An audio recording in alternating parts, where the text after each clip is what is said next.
Nightmare could come true on Election Day in Florida. Some voters waiting months to vote and perhaps hours in voting lines could be challenged based on technical difficulties that affect minorities more than others. Let's go to CNN Sean Caleb's. He's in Miami watching this story for us. It involves United States citizens who are registered. But what's the problem here, Sean?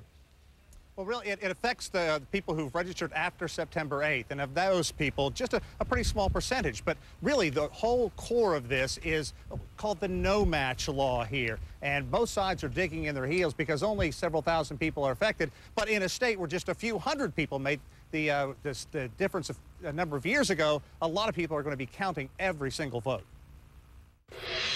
Early voter turnout has been heavy, and many suspect polls could be jammed on November 4th. But a law designed to thwart voter fraud is fueling controversy and possibly legal challenges. The no-match law flags people whose name on their voter registration does not match the name on their driver's license or social security card. Concerns are coming into the CNN voter hotline.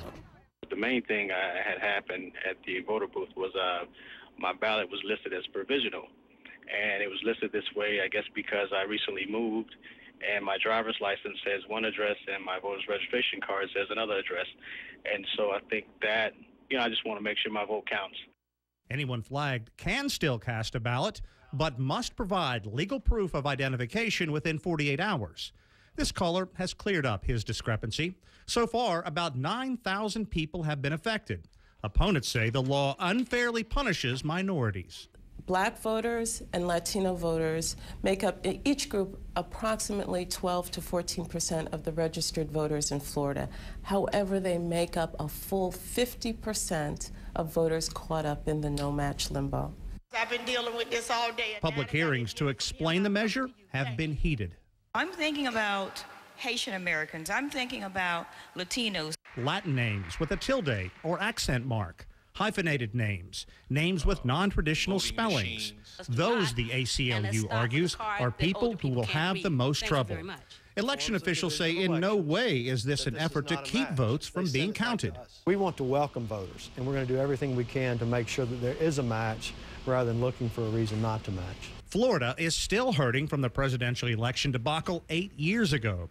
Ed Pazwuli, a GOP attorney, says tougher registration standards are needed to ensure credibility in the system. So whatever the result is, after we count the votes, whatever the result is, people can be confident then that is the vote that reflects the voters of Florida.